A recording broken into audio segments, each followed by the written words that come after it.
tenho um canalzinho na outra rede social, que ela começa com Y e que censura muitas pessoas, onde eu falo basicamente de geopolítica e economia política.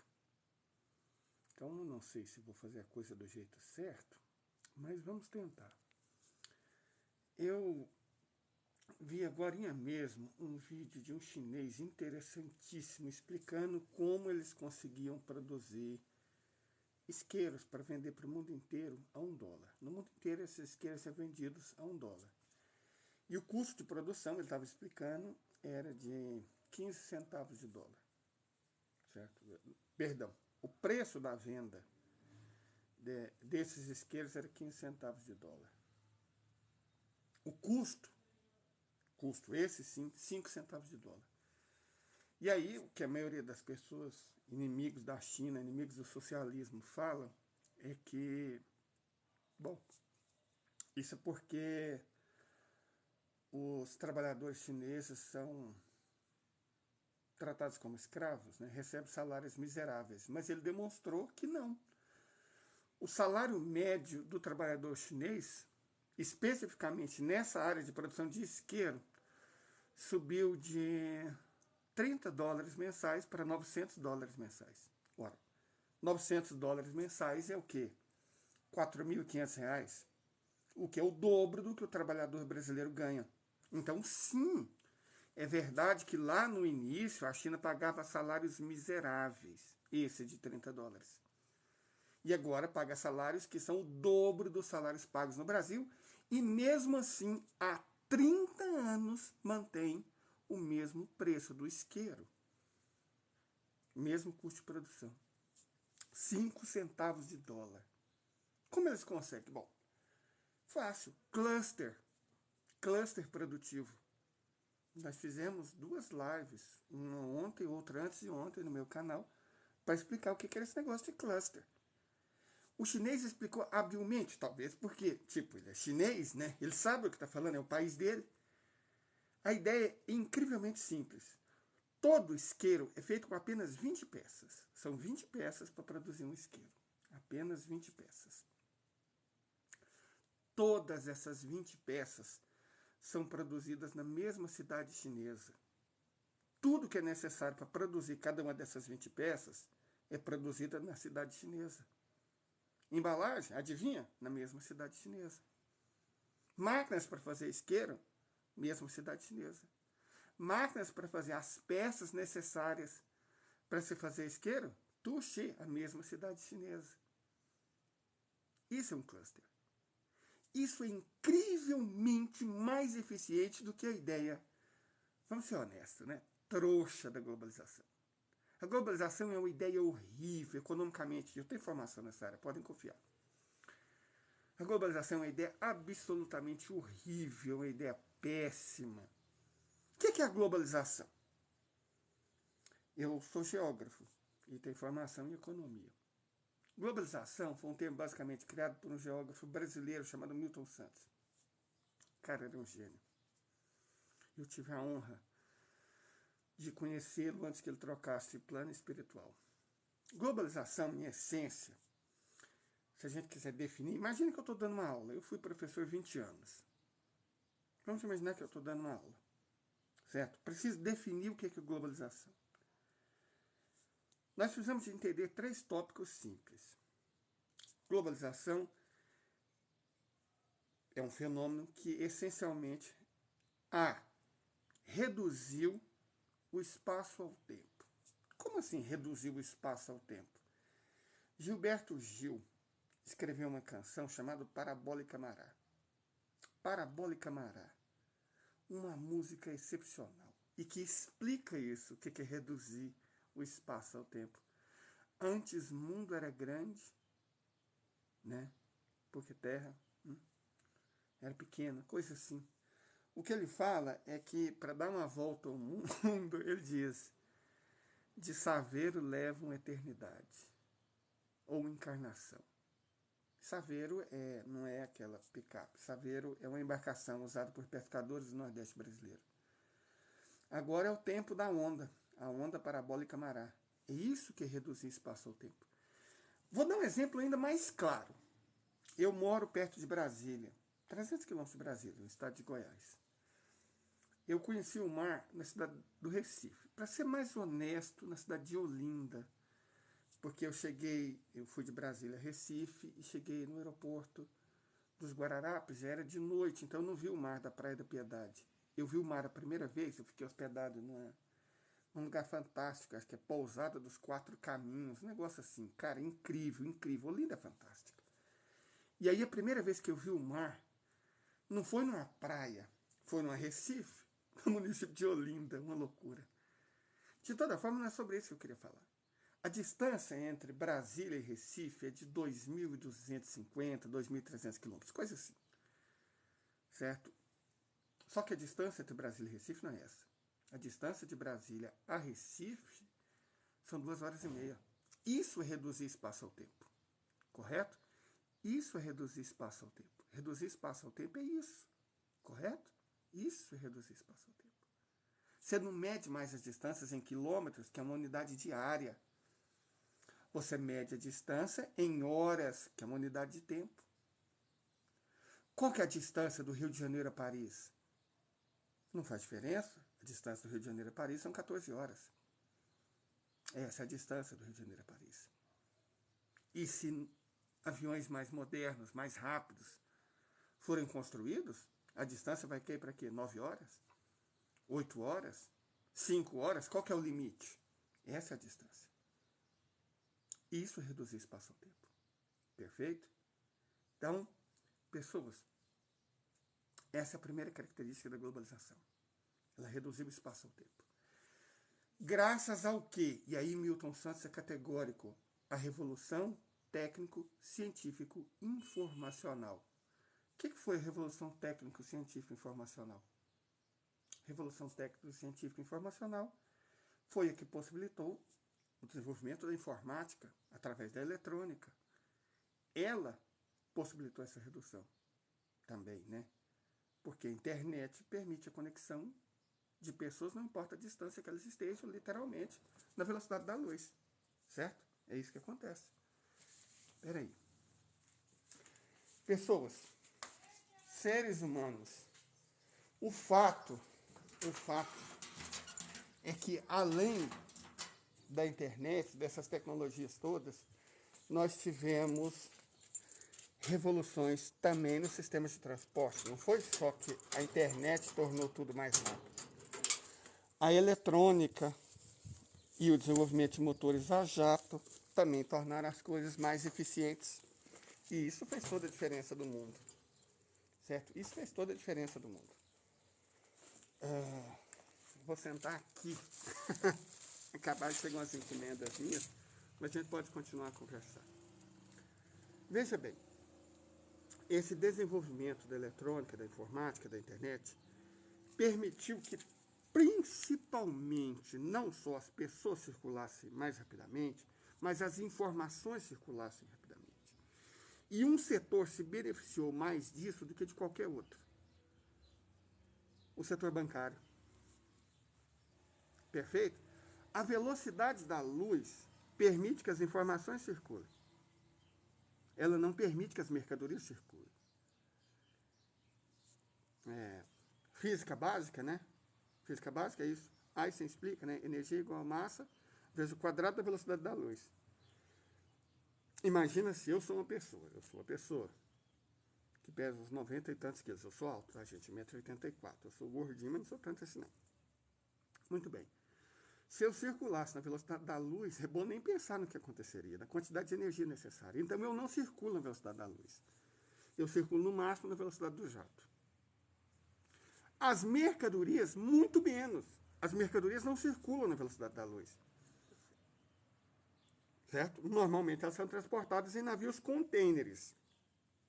Então, o transporte de mercadorias se tornou mais barato, muito mais barato, em navios contêineres, mas não necessariamente mais rápidos, de forma alguma mais rápidos.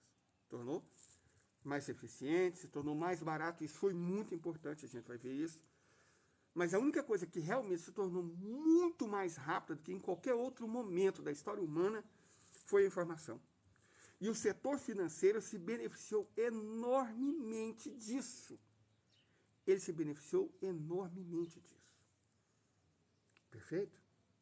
Como ele se beneficiou? O que é banco? Banco é essencialmente informação.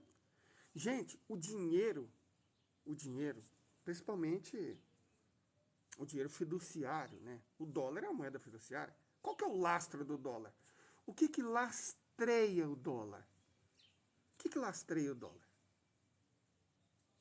O dólar não é lastreado por ouro, por prata. O dólar é garantido pelas Forças Armadas dos Estados Unidos. Aceite o dólar ou você vai ter democracia no seu país. A Líbia de Gaddafi foi obrigada a entender isso. O Iraque de Saddam Hussein. O Irã. Só que o Irã foi mais forte, né?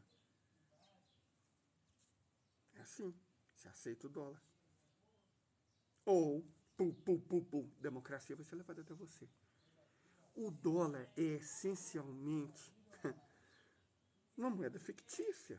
Não tem tanta diferença assim entre o dólar e o Bitcoin. Qual que é o lastro do Bitcoin?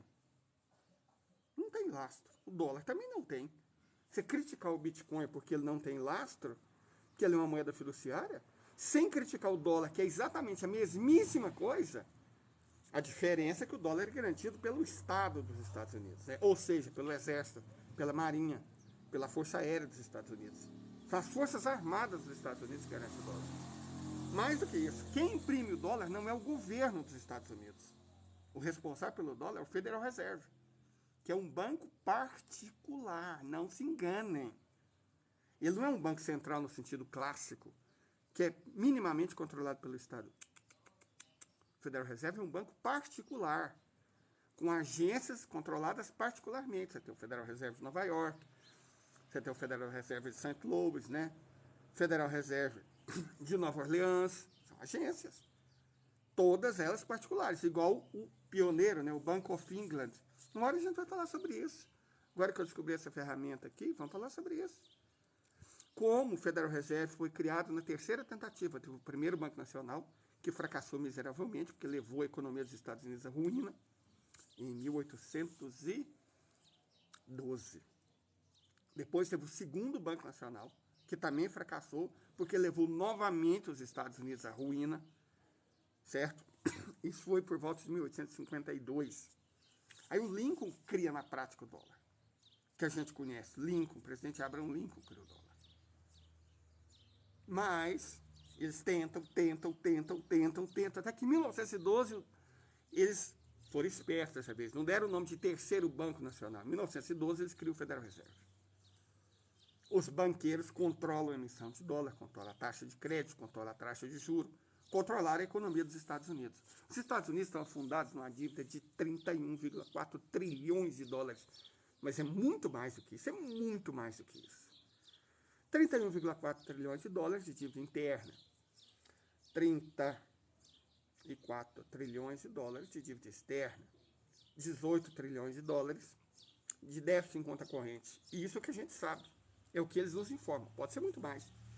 Bons americanos, pessoas que entendem do riscado, falam que é muito mais. Muito mais do que isso. Certo?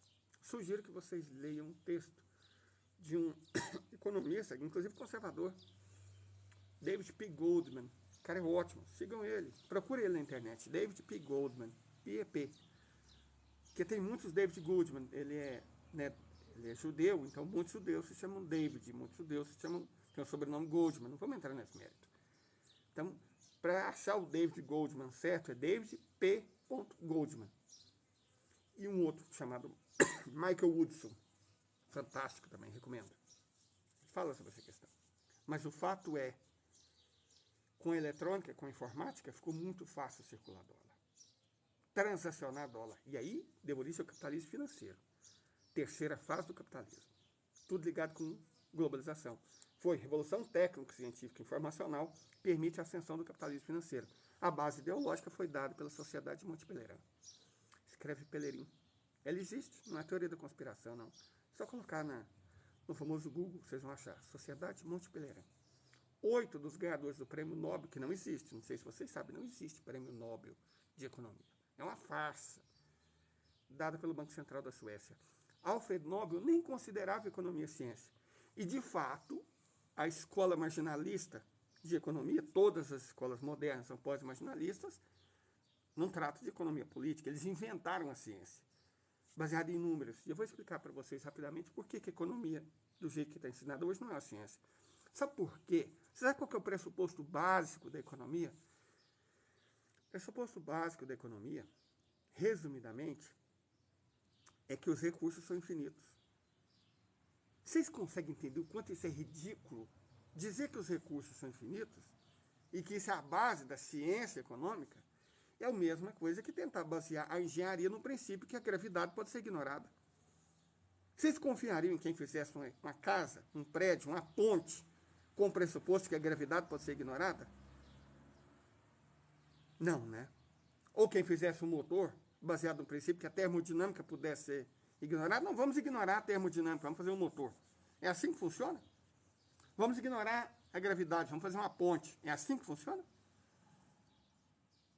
Não é assim que funciona. Uma engenharia civil que ignora a gravidade é desastrosa.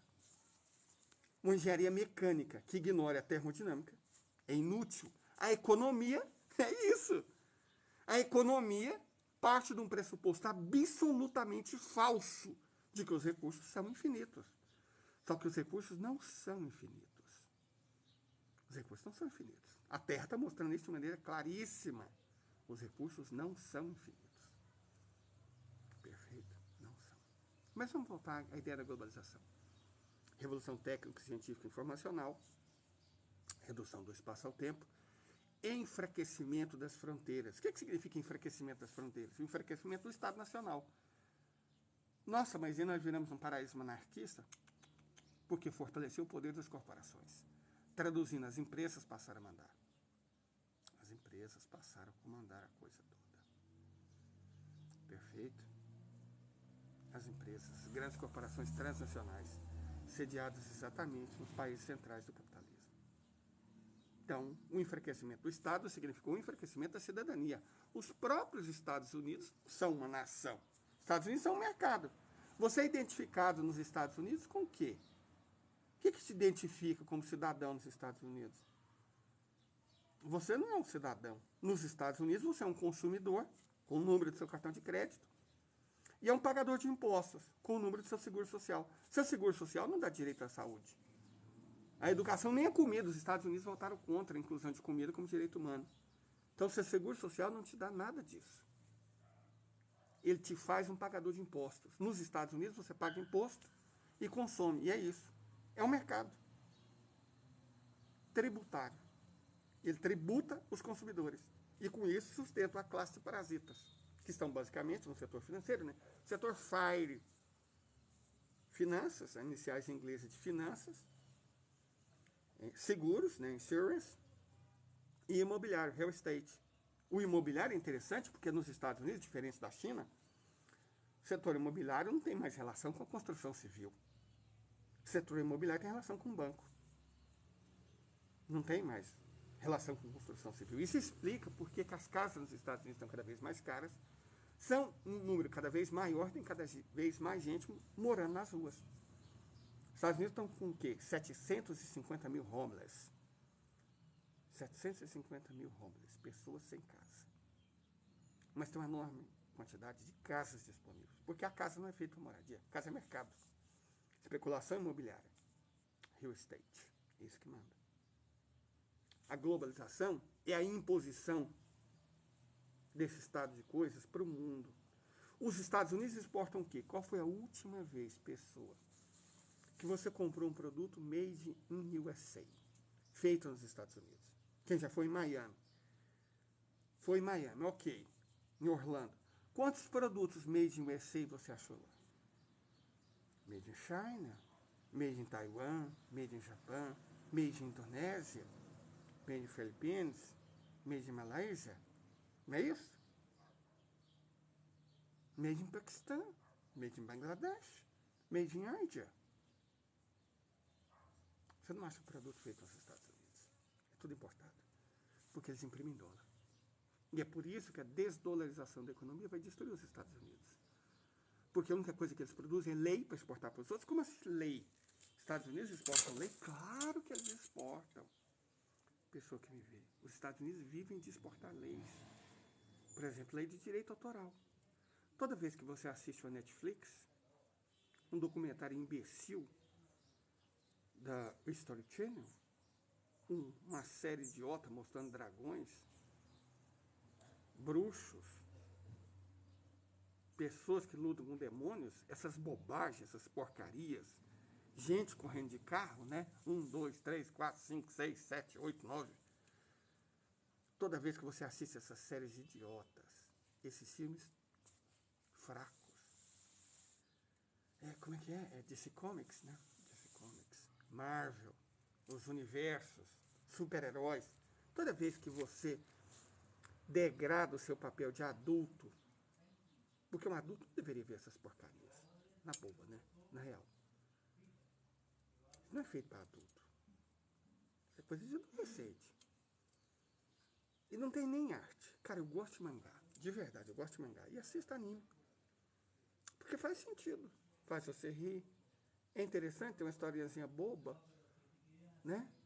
Aquele, como é que é o nome, gente? Tem um moleque de borracha que quer ser pirata. Eu esqueço o nome daquilo. Aquilo chega a ser interessante. E tem muitos mangás, gente. Eu sou velho. O primeiro mangá que eu assisti foi Onizuka, né? Onizuka Sensei. Onizuka. E um de rock, Beck. Ótimo. Old school.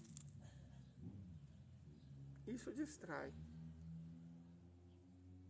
DC Comics, Marvel, Universo, Dragões, isso infantiliza. Esse é o objetivo, né? Transformar adulto em adolescente. É por isso que eles falam que a adolescência hoje vai até os 25 anos. Porque como é que você vai ser homem, como é que você vai ser mulher assistindo DC Comics, Marvel, Dragões, idiotas correndo em carros? Não tem como, né, gente? Não tem como você se tornar adulto com esse nível de mídia. Os Estados Unidos exportam isso. Toda vez que você assiste essa porcaria, você está pagando direito autoral. E muito, e muito, e muito, e muito, e muito.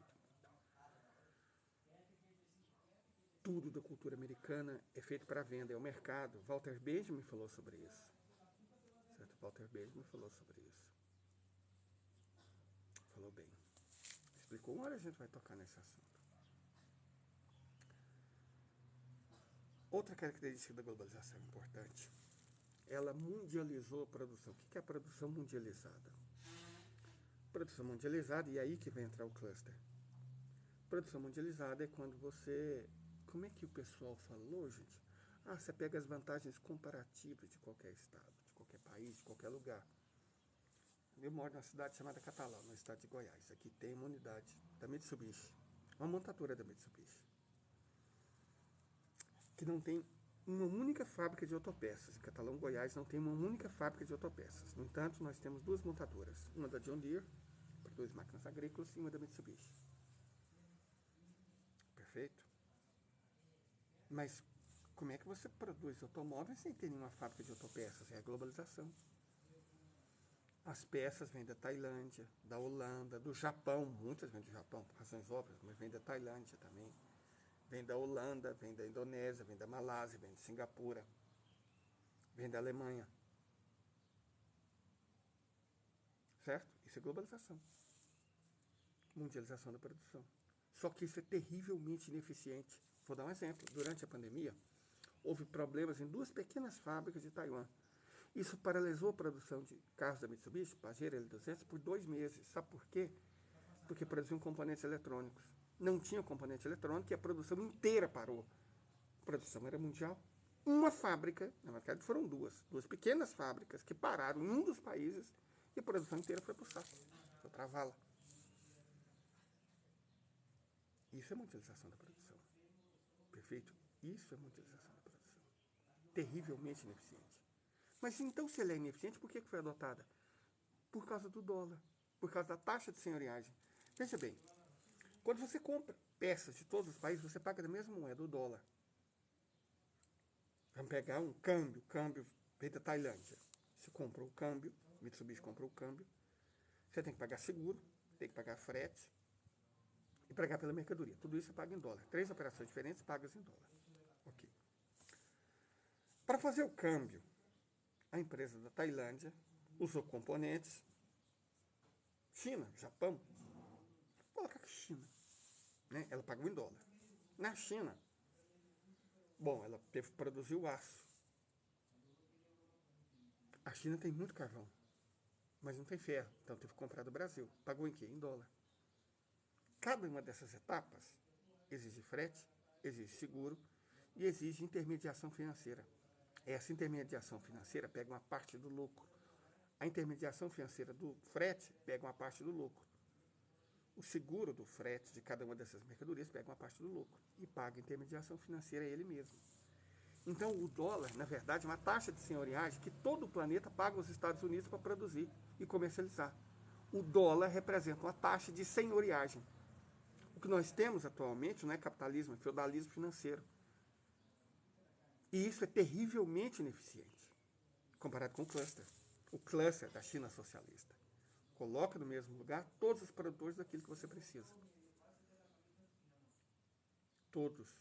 Que produzem os componentes, que produzem as embalagens, produza tudo localmente. Você pode produzir em pequenas empresas, médias empresas, não precisa ser grande. O exemplo do videozinho que eu postei foi de isqueiro. O isqueiro tem 20 componentes.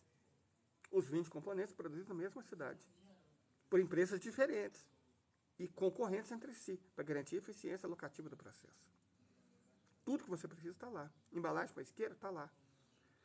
Fábricas que produzem embalagem para isqueiro está lá. Fábrica que produz cada uma das 20 embalagens, das 20 peças para isqueiro, está tudo lá. Isso é uma ótima alocação de recursos e torna o sistema de cluster extremamente eficiente. Muito eficiente. Isso explica a vantagem da China socialista. A enorme vantagem da China socialista explica por que o capitalismo financeiro, a globalização, vai ser derrotada. Simplesmente uma péssima ideia. Lastreada no dólar, no fato de que as pessoas, as empresas, usam dólar, e lastreada no que garante o dólar, que é o exército dos Estados Unidos. Com o exército dos Estados Unidos tomando uma surra na Ucrânia, com as forças armadas americanas apanhando como bode na horta na Ucrânia, porque essa é a realidade, por quanto tempo as pessoas vão ter medo dos Estados Unidos e vão usar o dólar? Por muitíssimo pouco tempo. A desdolarização está acontecendo a uma velocidade enorme, incrível. Perfeito? A desdolarização está acontecendo a uma velocidade muito grande. A Indonésia, o mundo da Indonésia, né, o Sudeste Asiático lá, está deixando de usar dólar nas suas transações com os vizinhos, Malásia, Filipinas, Singapura, Sudeste Asiático. A Índia está deixando de usar dólares em relações com 35 países. A Rússia, o Irã, não usam mais dólares entre si, nem com os outros países. A Rússia vai deixar de usar dólar com todos os países. E a China também. Metade das transações econômicas feitas pela China, maior potência industrial e comercial do mundo, já não são feitas em dólar, são feitas em yuan. A Arábia Saudita está vendendo petróleo em shilling queniano para não ter que usar dólar. Com a desdolarização da economia, o poder dos Estados Unidos já era. O capitalismo vai ruir, porque escolheu um modo de produção terrivelmente ineficiente para beneficiar o setor bancário. Então, a escolha da globalização vai significar a ruína do capitalismo. Perfeito? É isso. A escolha da globalização vai significar a ruína do capitalismo. Igual aquele alemão nascido em Treves, né? O Karl Heinrich Marx previu. Talvez com diferencinha de detalhes, mas é isso. Capitalismo financeiro, dinheiro se transformando em dinheiro, moeda virando moeda, como está descrito no Capital, vai ser a última fase do Capital. Adeus, capitalismo. Os Estados Unidos estão berrando, a OTAN está berrando, a União Europeia está berrando, mas não vai adiantar. O velho mundo morreu, o novo vai nascer. Ok? Tenha um ótimo dia. E obrigado quem me acompanhou, né? Eu não sei como é que isso funciona, se fica gravado, esse é meu primeiro. Espero que eu tenha feito do jeito correto. Nem sei como é que desliga. Deve ter um jeito, né? Será que é aqui? Ah, é. Terminar agora. Adeus.